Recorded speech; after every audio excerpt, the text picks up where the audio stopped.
Hey guys, welcome to Adal Maths. Question number 3 on comparing the ratios A1 upon A2, B1 upon B2 and C1 upon C2. Find out whether the following pair of linear equations are consistent or inconsistent. हमें ये जो pair of linear equations दिए हुए हैं इनमें पहले हमें ratio देखना है A1 upon A2, B1 upon B2 और C1 अपॉन C2 और फिर हमें बताना है कंसिस्टेंट है या इनकंसिस्टेंट है। कंसिस्टेंट होगा अगर इक्वेशन तो गाइज आप याद रखिए कि लाइंस या तो कोइंसिडेंट होंगी या इंटरसेक्टिंग होंगी।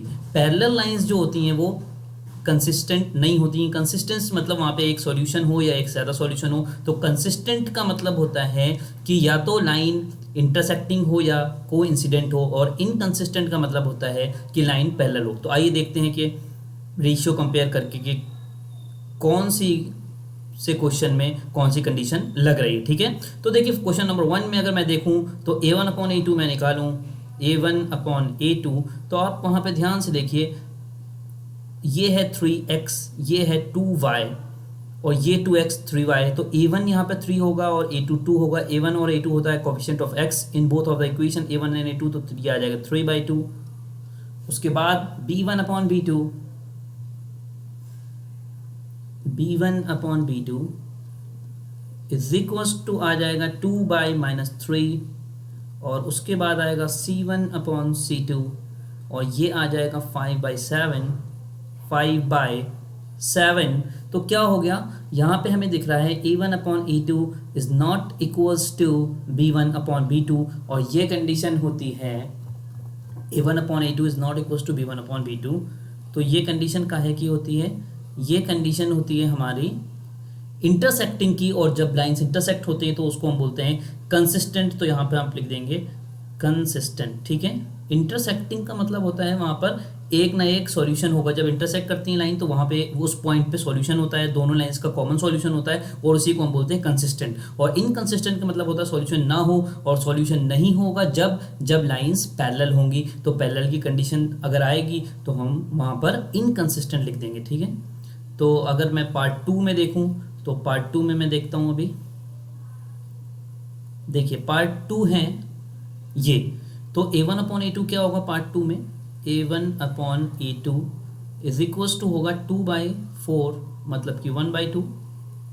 B1 अपॉन B2 क्या होगा -3 अपॉन -6 और ये हो जाएगा 1/2। और C1 अपॉन C2 क्या होगा, C1 अपॉन C2 होगा 8/9। तो यहाँ जो कंडीशन आ रही है वो आ रही है A1 upon A2 is equals to B1 upon B2 does not equals to C1 upon C2। तो हम लिखेंगे A1 upon A2 is equals to B1 upon B2 does not equals to C1 upon C2। और ये condition होती है जब lines parallel होती हैं, और जब लाइंस पैरेलल होती हैं तो उनमें कोई भी सॉल्यूशन नहीं होता है कॉमन, और उसी को हम बोलते हैं इनकंसिस्टेंट। ठीक है, इनकंसिस्टेंट। तो गाइज आपको समझ में आ रहा होगा कि क्या यहाँ पे हम लोग कर रहे हैं। ठीक है, इसी तरह सिमिलरली मैं लूँगा क्वेश्चन नंबर 3rd पार्ट इसी क्वेश्चन का। तो 3rd पार्ट मैं यहाँ लिखूँगा, और 3rd पार्ट में अगर हम देखें तो ये है 3/2, 5/3, यहाँ 9 और यहाँ -10। तो A1 अपॉन A2 क्या आ जाएगा, A1 upon A2 is equals to आ जाएगा 3/2 upon 9, 3/2 divide by 9, 3/2 divide by 9 मतलब 3/2 इंटू 1/9 मतलब यहाँ पे आ गया 1/3 मतलब क्या आ जाएगा ये 1/6। B1 अपॉन B2 क्या आएगा यहाँ 5/3 डिवाइड बाई -10, 5/3 डिवाइड बाई -10 का मतलब होता है 1/-10। तो ये आ जाएगा 1 द 5 द 5 5 टू द 10, तो 1/-6 आ गया। और ये आ गया A1 upon A2 is not equals to B1 upon B2। जब यहाँ पर डायरेक्ट दिख रहा है हमें तो इसका मतलब ये लाइंस इंटरसेक्टिंग होगी, और इसको हम बोल देंगे कंसिस्टेंट। क्या बोलेंगे हम, कंसिस्टेंट। तो ये 3rd पार्ट क्या आ गया, कंसिस्टेंट। ठीक है, उसके बाद हम 4th पार्ट देखते हैं। तो मैं यहाँ पे लिखूंगा पार्ट 4। पार्ट 4 में क्या होगा, a1 अपॉन a2 क्या होगा, a1 upon a2 is equals to 5 upon minus 10, और ये आ गया -1/2, ये आ गया इक्वल टू -1/2, और उसके बाद b1 अपॉन b2 हम निकालेंगे और ये आ जाएगा -3/6, ये भी आ गया -1/2, और उसके बाद हम निकालेंगे c1 अपॉन c2, ये क्या आएगा, ये आएगा 11 अपॉन -22, और ये आ गया -1/2, 11 टू द 22, ठीक है। तो क्या आ गया, a1 upon a2 is equals to b1 upon b2 is equals to c1 upon c2, और ये कंडीशन होती है when the lines are coincident, और कोइंसिडेंट जब लाइंस होती हैं तो उनमें इनफाइनाइट मैनी सॉल्यूशंस होते हैं, और उसको हम बोलते हैं, जब इनफाइनाइट मैनी सॉल्यूशन हो या एक भी कोई सॉल्यूशन हो तो हम बोलते हैं कंसिस्टेंट। क्या बोलते हैं हम, कंसिस्टेंट। तो यहाँ पर ये जो है फोर्थ पार्ट, इसका आंसर आ जाएगा कंसिस्टेंट, ठीक है। तो आप लिख देंगे वहाँ पर, यहाँ पे थोड़ी जगह कम है इसलिए मैंने वहाँ ऊपर लिख रहा हूँ, आप लिख देंगे so the lines are consistent. Now the part 5, अब हम देखते हैं पार्ट 5। तो पार्ट 5 देखेंगे अब हम।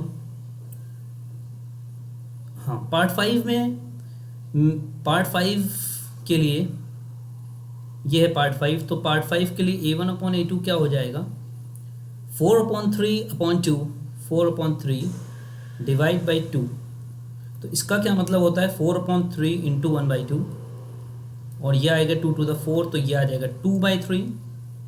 b1 अपॉन b2 यहाँ पे क्या आएगा, b1 upon b2 is equals to 2/3। देखिए वहाँ सामने ही दिख रहा है, b1 is the coefficient of the y in equation 1 and b2 is the coefficient of y in equation 2, तो ये आ गया 2/3। और c1 अपॉन c2 क्या आ जाएगा, c1 upon c2 is equals to 8/12, और ये भी आ जाएगा 2/3।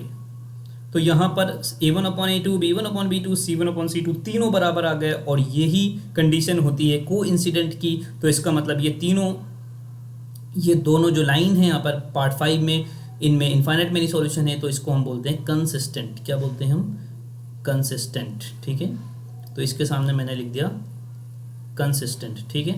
तो ये हो गया कंसिस्टेंट, पहली हो गई कंसिस्टेंट, और सेकंड हो गया कंसिस्टेंट, इनकंसिस्टेंट, इसी तरह से मैंने थर्ड कंसिस्टेंट, फोर्थ कंसिस्टेंट, और फिफ्थ भी कंसिस्टेंट। सो गाइस समझ में आया होगा आपको कि कंसिस्टेंट और इनकंसिस्टेंट क्या होता है, और न्यू सिलेबस में ये वाला टॉपिक हमें कवर करना है। तो आई होप कि आपको समझ में आ रहा होगा किस तरह से होता है ये। If you like this video please subscribe my YouTube channel Adil maths.